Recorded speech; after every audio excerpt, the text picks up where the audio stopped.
guys, welcome back to my channel. Today I'm going to be doing my 5 Victober recommendations, and obviously I'm filming in a different area on my bed because today is just a weird day.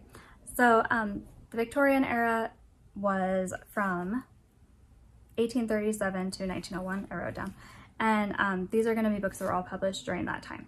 So obviously there's tons of books from this era that are amazing and classics, so this is not like a comprehensive, all of the the best, the very top 5.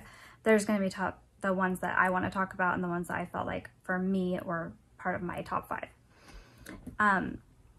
Also, Kirsten has a video discussing how to get into reading classics, so I'll link her video down below. And also another one of my friends from Bookstagram and Booktube, V, has a video on her Victober reads and hopefuls, so I will link those below. My first recommendation is going to be Jane Eyre. This is a classic and I love this story. I love Jane as a character.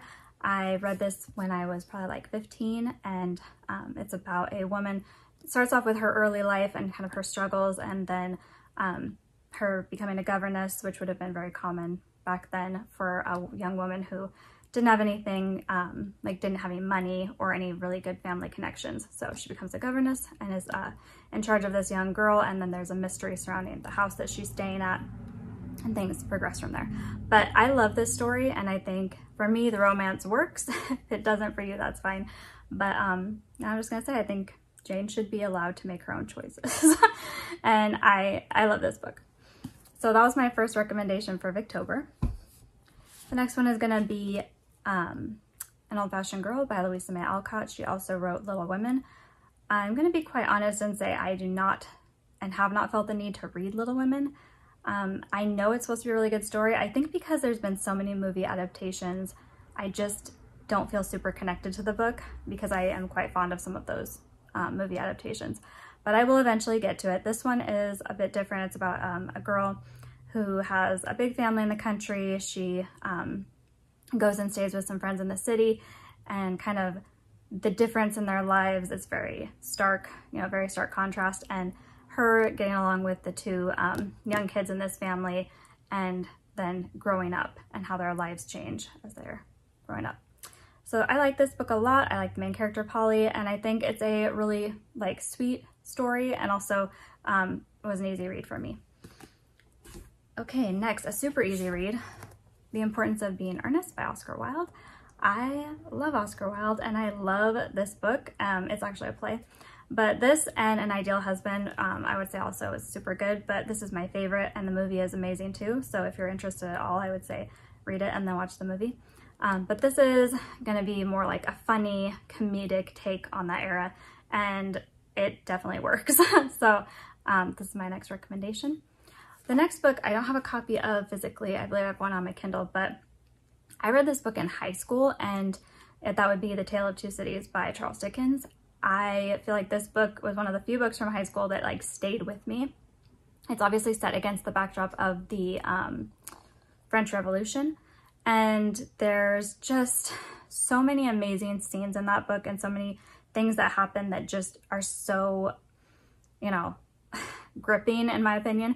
The whole storming of the Bastille and things like that, there's things that just stick with you, and it really shows how things went so wrong, so quickly with that, and the, kind of how things starting out with, this idea of justice, and, you can have all these really pure motives, but then it descends into, chaos very quickly, and revenge really takes hold of these people.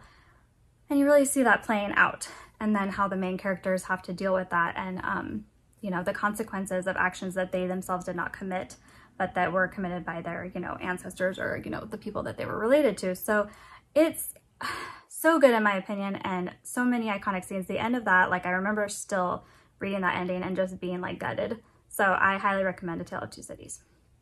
Okay, next I have Sherlock Holmes by Arthur Conan Doyle, and this is volume 1 and 2.